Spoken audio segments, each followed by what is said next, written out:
Assalamualaikum warahmatullahi wabarakatuh. Selamat pagi, pagi luar biasa. Selamat pagi, perkenalkan nama saya Hafid Mahasa Akbar. Tempat tanggal lahir Boyolali 20 November 1987, PPG Daljab 3 LPTK UIN Salatiga dengan nomor induk mahasiswa 270 30 25 1974. Hari ini saya, Hafid Mahasa Akbar, akan melaksanakan UKIN pembelajaran di SMA Negeri 3 Boyolali dengan kelas di kelas 10-6. Terima kasih, demikian yang bisa saya sampaikan. Wassalamualaikum warahmatullahi wabarakatuh. Selamat menyaksikan. Assalamualaikum warahmatullahi wabarakatuh. Waalaikumsalam warahmatullahi wabarakatuh. Selamat pagi. Pagi luar biasa. Bagus, terima kasih. Semuanya sehat? Sehat. Semuanya semoga selalu dalam kesehat, walafiat, pikiran sehat, jiwa sehat. Oke? Hari ini sebelum segala sesuatunya kita mulai, alangkah baiknya salah satu dari kalian memimpin doa sebelum belajar. Nanti bisa dipimpin oleh Mas Pahala. Mas Pahala nanti dipimpin, yang lain mengikuti. Oke? Silahkan Mas Pahala. Ya, Kak. Berdoa mulai. Bismillahirrahmanirrahim. Raditu billahi rabba wa bil islami dina wa bi Muhammadin nabiyya wa rasula. Rabbi zidni ilma warzuqni fahma. Amin. Terima kasih. Sebelum masuk ke materi, kita absensi terlebih dahulu. Oke.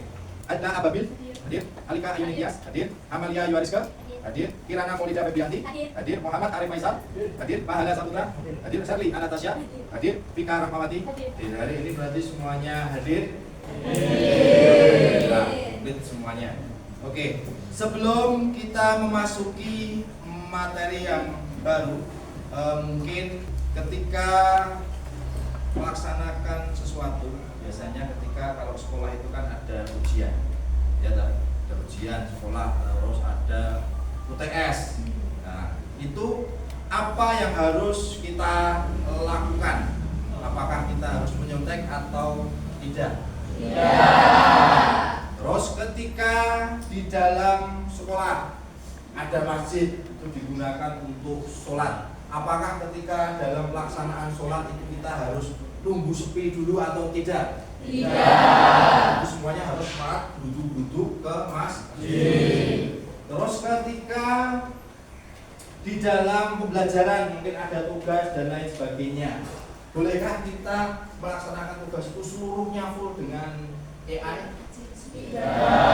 Harus atas pemikiran kita sendiri. Oke.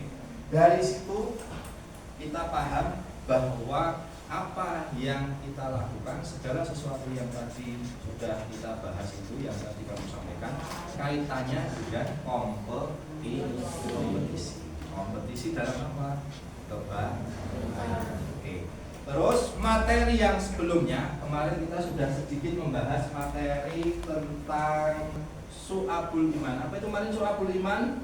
Cabang iman. Kemarin sudah kalian bahas, sudah kalian sampaikan juga bahwa Su'abul Iman itu ibarat seperti pohon. Jika akarnya tancap ke bawah kencang, maka ranting-ranting atau cabang-cabangnya insya Allah ketika terkepanin tidak akan ya, itu materi yang kemarin sudah kita bahas. Oke. Materi yang akan kita bahas hari ini adalah kompetisi dalam kebaikan dan juga etos kerja. Oke, sementara itu silahkan dibuka dulu bukunya. Sudah saya berikan sedikit video apa yang nanti bisa kalian ambil hikmah, bisa kalian ambil dari video tersebut. Akan dilihat, diperhatikan. Oke, sudah kita lihat videonya. sudah melihat dengan khusyuk fokus. Jadi apa yang bisa kalian ambil dari beberapa dari video yang sudah kalian lihat tadi? Jasmine.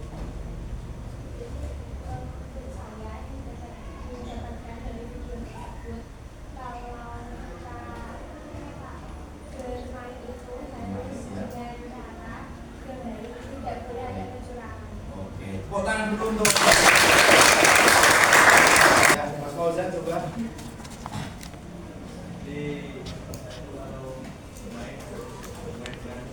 Nah, fair. Bagus, tepuk tangan dulu. Tidak boleh curang dan bermain dengan fair play. Ini terkait kompetisi. Kompetisi bukan hanya dalam kebaikan. Ketika dalam perlombaan seperti ini itu masuk kompetisi atau tidak? Masuk dalam kompetisi. Tetapi apa yang harus kita lakukan? Kompetisi kita itu harus bagaimana? Semuanya harus dilandaskan dengan dasar yang baik atau kebaikan. Ketika semuanya sudah dilandaskan dengan kebaikan, kira-kira sliding-slidingan enggak tadi? Tidak. Kira-kira jorok-jorokan enggak?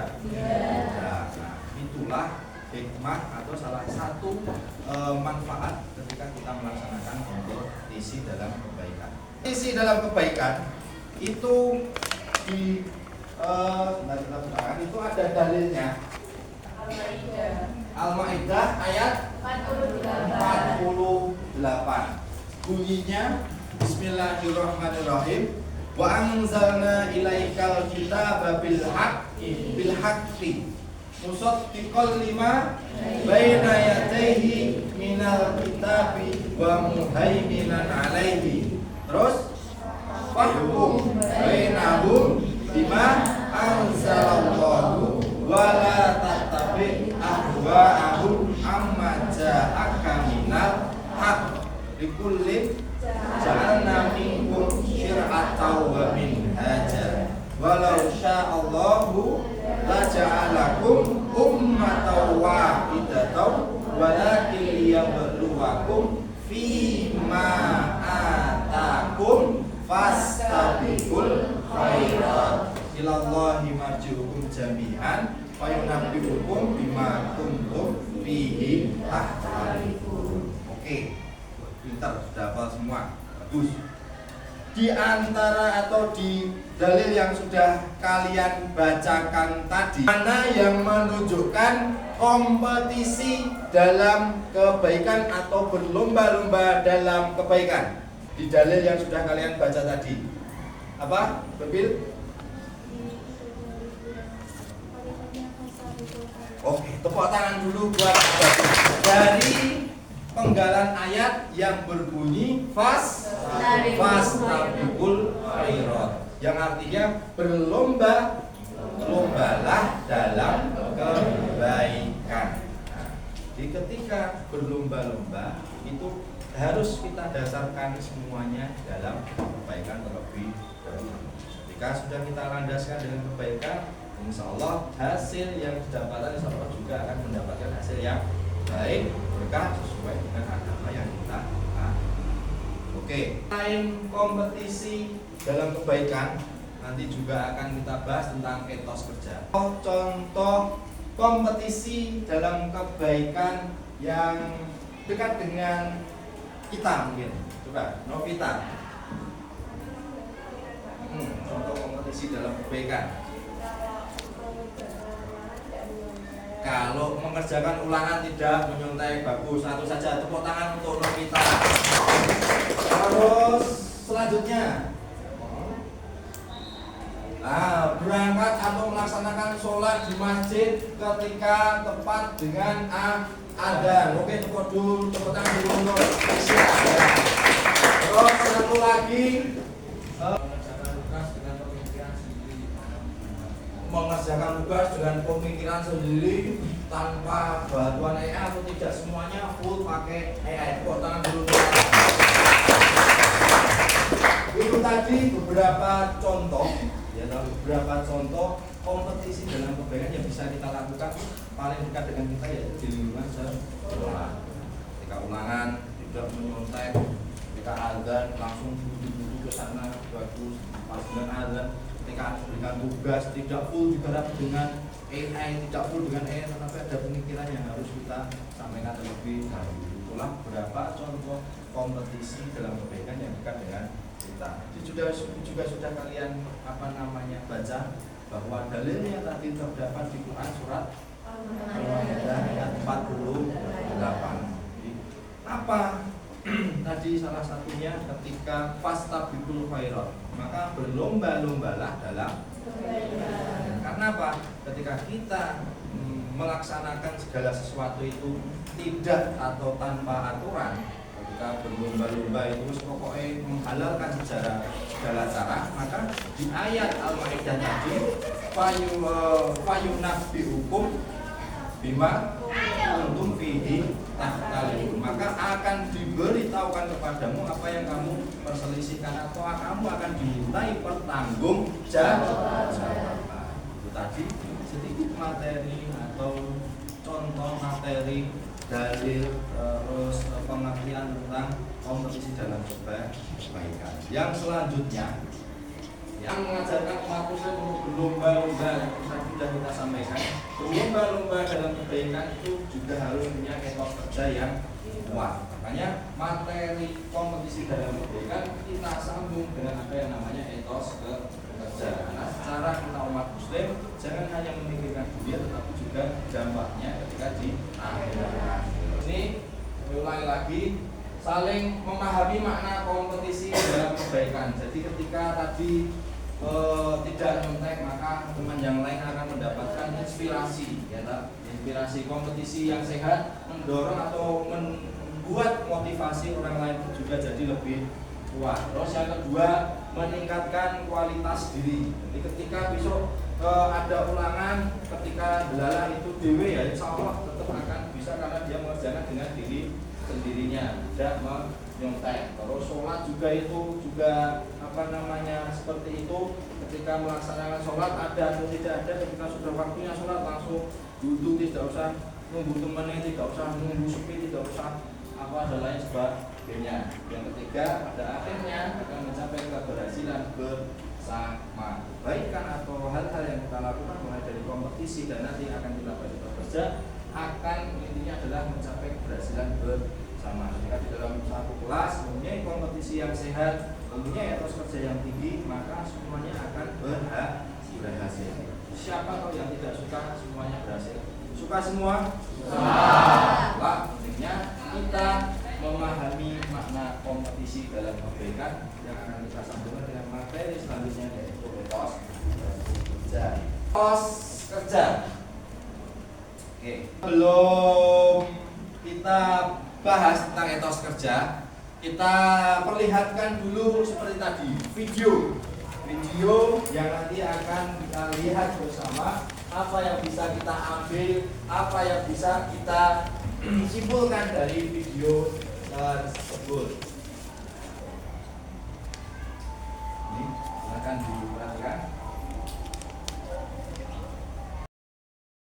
Ini adalah video tentang bagaimana penemuan itu dilakukan oleh orang yang bekerja dengan sungguh-sungguh, jenius, mempunyai disiplin yang tinggi, mempunyai etos kerja yang tinggi. Makanya tadi di awal kita lihat ada anak-anak yang mempelajari atau belajar ke perpustakaan untuk melihat apa toh yang dilakukan orang-orang terdahulu. Yang dilakukan orang-orang terdahulu itu mempunyai etos kerja yang tinggi, disiplin, tidak pernah menyerah, tanggung jawab untuk mencoba, selalu mencoba, jangan ada kata gagal, karena kegagalan adalah keberhasilan yang tertunda. Akhirnya kita lihat ada orang-orang muslim, terutamanya itu orang-orang muslim yang ternyata itu ketika penemu listrik ditemukan oleh umat orang muslim terdahulu. Jadi orang-orang Eropa itu ternyata menemukan, yang ditemukan mereka itu menemukan yang ditemukan itu setelah orang muslim. Oke, etos kerja yang tidak baik. Nah, contoh etos kerja yang kurang baik yang kita tahu yang mungkin sesuai dengan keadaan sekarang. Coba Mas Arif. DPR tidur waktu sidang itu etos kerjanya tinggi atau tidak? Nah, terus apalagi contohnya? Wah, apa lagi? Tidak ada. Nah, kurangnya dedikasi dan tanggung jawab. Nah, itu punya etos kerja yang kurang tinggi. Karena tadi di awal kita sampaikan kompetisi dalam kebaikan dan etos kerja harus selalu berkesinambungan. Karena dua itu tidak bisa dipisahkan untuk mencapai keberhasilan bersama. Oke. Kita sudah membahas dua materi terkait kompetisi dalam kebaikan atau fastabiqul khairat. Bagaimana yang kalian dapatkan? Bagaimana cara saya menyampaikan? Apakah ada yang kurang atau bagaimana? Semuanya bisa memahami? Bisa nanti kita terapkan dalam kehidupan sehari-hari? Bisa nanti kita terapkan di kehidupan di rumah bersama orang tua? Bisa kita terapkan di sekolah? Bisa. Pada akhirnya kita akan memberi motivasi pada orang lain, pada teman-teman kita untuk bisa berkompetisi dengan baik dan mempunyai etos kerja yang tinggi. Oke, sebelum kita tutup, apakah di sini ada yang mau bertanya dahulu terkait dua materi yang kita bahas? Oke. Ya.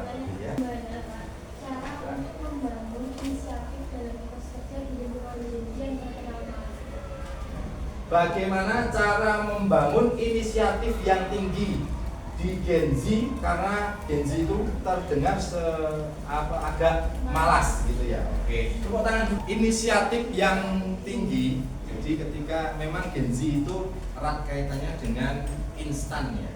Nah, makanya tadi kan sudah dari Mas Nathan tadi mengerjakan sesuatu tidak full dengan AI.